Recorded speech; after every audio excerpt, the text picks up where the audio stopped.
Chinese food has always been a favorite of mine. There's nothing else quite like it. The combination of flavors and dishes are beyond unique. While I try not to eat it too often, I do love to treat myself to it about once a month at the most. A few months ago, it had seemed like forever since I brought home the iconic white containers with a red pagoda and matching letters on it. And since I had a particularly long week at work, that meant Chinese takeout was on the menu for dinner. So as soon as 5 p.m. came, I was out of the door and walking towards my car. Once inside, I placed a call to the Roaring Dragon, my favorite place for Chinese takeout. I placed my standard order of General Tso's chicken, vegetable fried rice, and a few spring rolls. I arrived at the restaurant right on time and hustled inside. The place looked the same as always. The huge fish tank near the front, lanterns hanging from the ceiling, golden cat statues located in various places, and red banners with Chinese calligraphy hung from the walls. "Hi, order for pickup. The name is Archer." The waitress took all of 5 seconds to walk to the back and return with my order. "Here you are, Mr. Archer. Anything else I can get for you?" "Nope, that'll be all." $23.95. I gave her $29 and told her to keep the change before I headed home.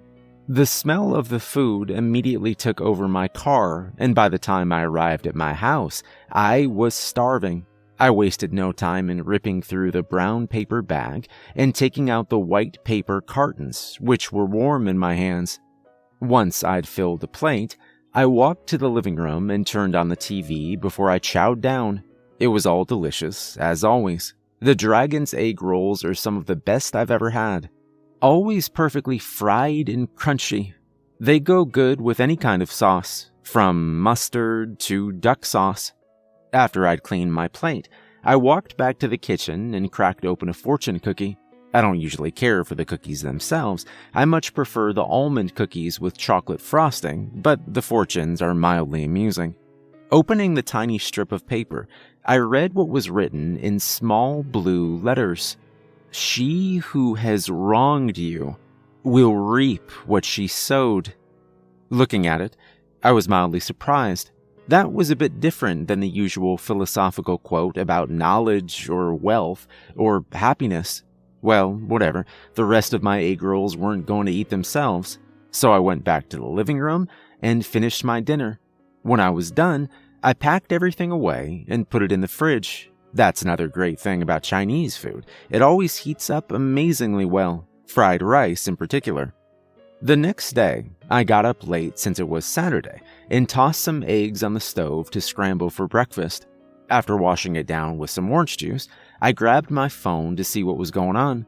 Earlier this morning, a friend of mine had sent me a news article. 2 dead in late-night car accident. The local headlight blared before I scrolled down further. At approximately 2:30 a.m., an accident took place at the intersection of Hilliard Drive and Oak Avenue. A 2018 Ford Escort was flipped over and 2 of the 3 passengers died on impact. The driver of the car, Brooke Carlton, was unconscious at the scene and was determined to have been driving while intoxicated. The other 2 passengers, Zach Thompson and Eric Hollings, were pronounced dead at the scene. Miss Carlton is being arraigned on Monday in connection with the 2 deaths. I sat there silently for a moment. Brooke really did it this time. It wasn't bad enough she got caught drunk driving. Her drunk driving killed the 2 guys she was with. I had no idea who Hollings was, but Zach Thompson. Oh, I could never forget him or his obnoxious, sneering face. Well, joke's on you, buddy. You may have been the guy my ex-girlfriend cheated on me with, but now you're nothing but a statistic and a sob story to be told in court. But then I remembered the fortune cookie from last night. That had to just be a coincidence. Brooke winding up this way was a surprise to no one who knew her and had a brain. Without thinking, I found myself walking to the kitchen, the smell of my breakfast still in the air. I grabbed the other fortune cookie that came with my meal and ripped open the plastic before I broke open the cookie and unfurled the small scrap of paper. An alarm is a handy thing to have for one's house, but an alarm is only as good as the person who turns it on. That one made me chuckle. I'd recently gotten a home security system on account of a rise in local burglaries, but since it was new to me, I kept forgetting to turn it on. I tossed the cookie into the garbage and hopped in the shower so I could officially begin my Saturday. I did the usual errands before I met some friends for dinner at a bistro before going to a movie. But before I left, I made sure to set the alarm before locking up. When I came home a few hours later, I was shocked to find a squad car in front of my house, lights flashing. "Can I help you?" I asked the officer as soon as I parked in my driveway. "Hi, yes, we were responding to an alarm that was activated at this residence about 15 minutes ago. When we arrived, we saw someone dressed in a sweatsuit running down the street.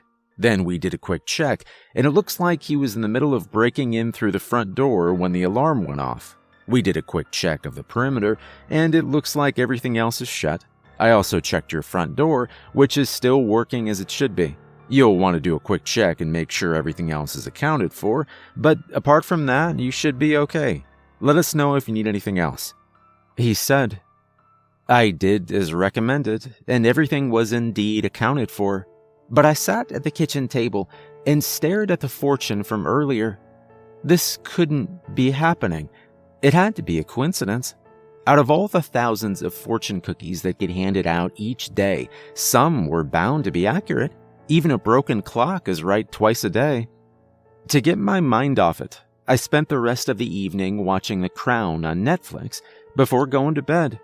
When I woke up the following day, I managed to have a normal afternoon and didn't think too much about the weird coincidences. The work week followed in the same fashion, and I carried on as usual. But something began to nag at me. What would happen if I got another fortune cookie? Maybe I would get the winning numbers to the lottery. What could it hurt? All that had happened so far was that it had predicted my train wreck of an ex-girlfriend would meet a sticky end, and having a home security system is no good if you don't turn it on. Not exactly stretches of the imagination. So, that meant Thursday night's dinner was Chinese. This time my order from the Roaring Dragon was orange chicken, white rice, and crab rangoon. They had the best crab rangoon I'd ever had in my life. I paid for my order and brought the food home, the usual short drive now seeming to take an eternity. But in what was a first for me, I ignored the food and went straight for the fortune cookie, wasting no time in ripping through the wrapper and cookie before staring at the fortune in my now sweaty hands. Beware people who wear red. They're up to no good. I stared down at the fortune in disbelief. What the hell did that mean? That didn't even make sense. How was I supposed to beware people who wear red? You pass people who wear that every day. I myself wore it regularly.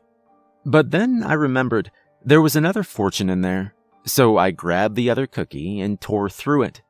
Someone with a drawing of a tiger will try to kill you. I just stared down at the paper in disbelief. This was definitely not funny anymore. I don't know what I was thinking. Tossing the fortunes aside, I grabbed the food I ordered and headed towards the TV. The next few days came and went, and before too long, my mind was on to another matter besides weird utterances concealed inside cookies. That's the great thing about life. No matter what happens, time marches on, and eventually you move on to other things. One night, when I was out with an old friend from college, I met this girl he knew in passing. Isabel was stunning, beautiful hazel eyes, long black hair, and perfect skin. It had been a long time since I'd been truly interested in someone, and I was very happy that we hit it off. We made plans to go to dinner at this fancy Italian place, and when the night came, I was both super excited and super nervous. I picked her up right on time, and we had a lot of fun at dinner. Then, I drove her back to her house, and we hung out for a while. Eventually, Isabel told me she wanted to change into something more comfortable, and she came back looking great, in a red t-shirt and shorts. But after the initial thought of how good she looked, my brain flashed to the fortune about someone wearing red. I tried to brush it away, but the memory wasn't going anywhere. "You look great," I offered with a smile. "Thanks," she said, before cuddling up next to me.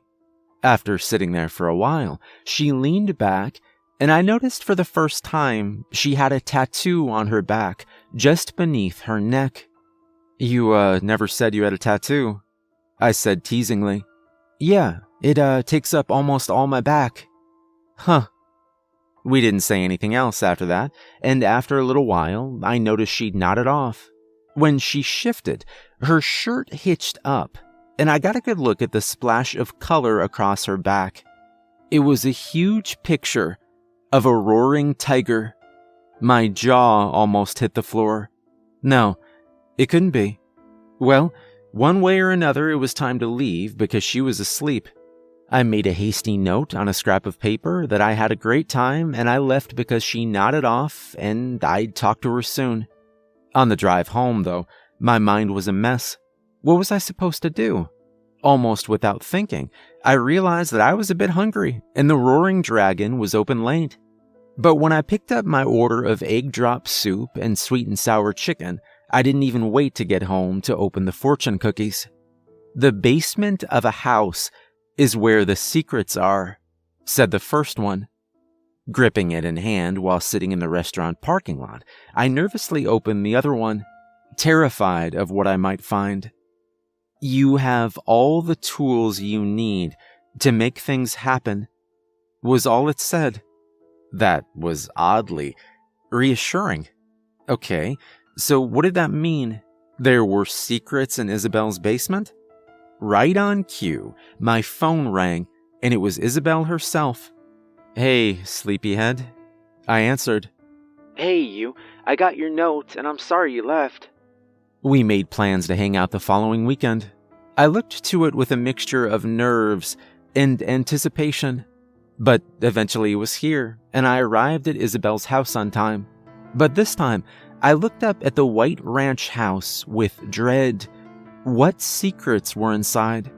But before I could ponder further, Isabel answered cheerfully and greeted me with a kiss on the lips. A nice one. "Hey, handsome, come on in," she said. "I'm so sorry I have to do this, but I need to run an errand real quick. Do you mind just waiting here while I go take care of it? You can watch TV while I'm out." That was music to my ears. "I guess I can manage," I said, doing my best nonchalant face. "You gonna be a while?" "Not too long, I hope. Should be half an hour tops." "I think I can stand that long without you. But just barely." "Aw, well, don't miss me too bad. Behave yourself while I'm gone." She shot over her shoulder while heading out the door. I heard her close the door and start the car. When I saw it pull down the road, I knew it was safe to do what I came here for. I made a beeline for the basement door and opened it, peering down into the darkness below. After flipping the switch at the top of the stairs, I descended the creaky stairs down into the messy basement. I glanced around, unsure of where to begin. Like most basements, there were boxes, knickknacks, and trinkets everywhere. Ignoring my heart thudding in my chest and the fear clawing at me, I took a deep breath and tried to focus. I switched on one of the bulbs dangling from the ceiling and got another look at the room. Then I saw it, an expensive painting of a sunset sitting face up on a box. I knew that painting. It belonged to my neighbor Jocelyn and had been stolen from her house not too long ago during one of the break-ins that caused me to get my alarm system. Casting another look around, I saw something else I recognized. An antique silver tea set which had once sat in the dining room of James Cutler, who lived down the street from me. Without another look around, I called the police and explained the situation. For good measure, I referred to the response to the attempted break-in at my residence so they knew the situation. The police were here before Isabel arrived home, and boy did she get a surprise. After muttering a few lame excuses, they took her in for questioning, and eventually the full story came out that she had helped participate in the break-ins. But the worst part was what they were planning to do. Break-ins were the least of the things Isabel had participated in, as she turned out to be wanted in connection with several missing persons cases from out of state. She eventually admitted that she and several others were planning to kidnap several people from well-off families and hold them for ransom. I was one of those people. The matter is currently a legal mess, but Isabel and several of her associates are now in jail. Once I was free to go, I headed home when I realized that I hadn't eaten all day. With a wry laugh, I decided that nothing else but Chinese food would be fitting. When I picked up my regular order of General Tso's chicken, fried rice, and spring rolls, I paid for it with a $100 bill and told them to keep the change. The expression on the woman's face was priceless. Without waiting for a reaction, I headed back to my car to see what fortune was in store this time. This time, there was just a single cookie. Laughter is both the best medicine and the happiest companion. Well played, fortune cookie. Well played.